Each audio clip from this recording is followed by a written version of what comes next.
Choosing as this is the home of independent, fearless and credible journalism. I am Ernest Mino. This afternoon, Ghana's response to the deadly Marburg virus is under threat. As it emerges, there's a stark lack of information over the disease in the country. The virus has already claimed 2 lives, with about 98 people placed under strict surveillance by the Ghana Health Service.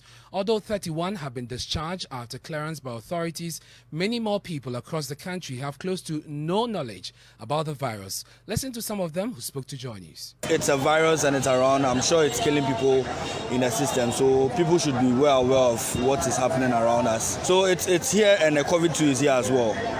Wow. Since you are even saying it, this is my first time hearing about it. I think I've even gotten it before, and I have no idea that I've even had the virus once in my life. I've not heard about it. I listen to the news a lot, but I've not heard about it. Saying that I didn't hear anything about that. So I am innocent. Actually, I've heard of it in the news, but I did not know much about it. And then just like COVID-19 came around, and then we were much educated, and then it was all over in the news. The last one I heard was the Omicron. So the new one, I heard it in the news, but for the details, I don't know much about it. You know, when the COVID came, it's like more or less people were advised to take, some measures in order to use the masks and other things, washing our hands regularly and all those things. But here comes the case, this one too is becoming serious. Something that is killing people, and you talk of zoology and all those things. And this is a sickness that we don't know whether we have the cure for it. So that's how much people know about the disease. Already, the Ghana Medical Association is calling for a return to the safety protocols instituted for COVID-19. Titus Bayo is General Secretary of the GMA. Based on the actions taken by the Ghana Health Service so far, I think I have confidence that the situation will be contained and we are not going to die. But we should be aware that this is a disease that has a very high fatality. And COVID doesn't come anywhere close to this. In fact, a colleague joked that this is a senior brother of Ebola. We never saw Ebola in Ghana, but we saw the devastation Ebola caused in other countries. So containment, prevention of spread is what we need to do. And for us, the general public, it's not for us to be alarmed and scared, but be vigilant. The Titus Bayo, General Secretary of the Ghana Medical Association, virologist with the Kumasi Center for Collaborative Research, Dr. Michael Owusu, is recommending an emergency sensitization campaign to boost public awareness on the virus. For many who have come into contact with these patients, they are an observation, they are being monitored with the hope to see if any of them will manifest the signs and symptoms. If not, then of course it means that we are doing well. But then in case you have some of these experiences, then we have to raise the alert and see how best to deal with them. But the aspect of education is what is a bit on the low side because we know bushmeat animals are one of the major reservoirs of this virus. So at this level, we need a lot of education for people to understand that we are dealing with something more different than COVID. And therefore, those who are highly dependent on bushmeat and handling dead animals or processing meats for food or restaurant have to be very, very vigilant. If possible, reduce or put a brakes on some of this. I think that having some more education, especially in the local language, at these communities would be very helpful to possibly reduce further transmission in case you have the reservoirs still circulating in the community.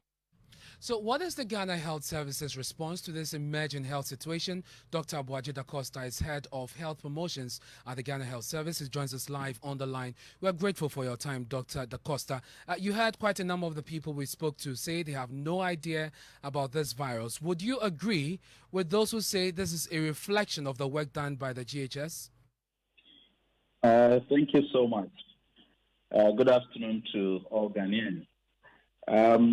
Let me say that the regions where these virus, were detected, we are decentralized service, and a lot is being done in those regions.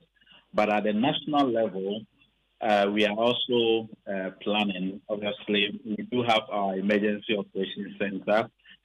We have, as we stand now, we have our risk communication plan. which we have developed some materials, but it goes through a lot of approvals before it comes out. So we are working on that.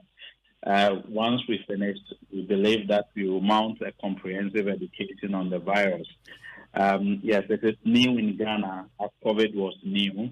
So I think as we go along, you'll see a more robust public education. But this is emerging, and I don't think we have so much time on our hands. How soon are you going to roll this out? I don't think it will take time. That's what I told you. So the most important steps have actually been taken. So the first thing is like when you detect such cases, you do contact tracing. Contact tracing has actually been done, and obviously from what you said, 31 of those contacts have actually been discharged. And you know the incubation period is 2 to 21 days. Now, what I'm just trying to assure the public is that the communities that obviously we did the contact tracing, a lot of community engagement activities are ongoing. We are decentralized service, and our regions have actually taken charge. And we from the national, we are supporting them. But I know that we are putting a more comprehensive nationwide education. So very soon you will see that happening. Very well. Thank you very much for your time. That's Dr. Boaje Da Costa. He is the head of health promotions at the Ghana Health Service. Now, the World Health Organization is requesting the sharing of information among countries in West Africa. Here's country director, Dr. Francis Kasolo. What we need to be doing is sharing information across borders and pulling together resources to be able to heighten our surveillance, that is the ability to detect any cases that may cross borders. I think that's the best way of addressing such an outbreak. Closing of borders does not in itself prevent the infection from crossing borders, because as we know, the borders in most of our countries are so porous that really it's an exercise in futility. WHO country director there, Dr. Francis Kasolo. Let me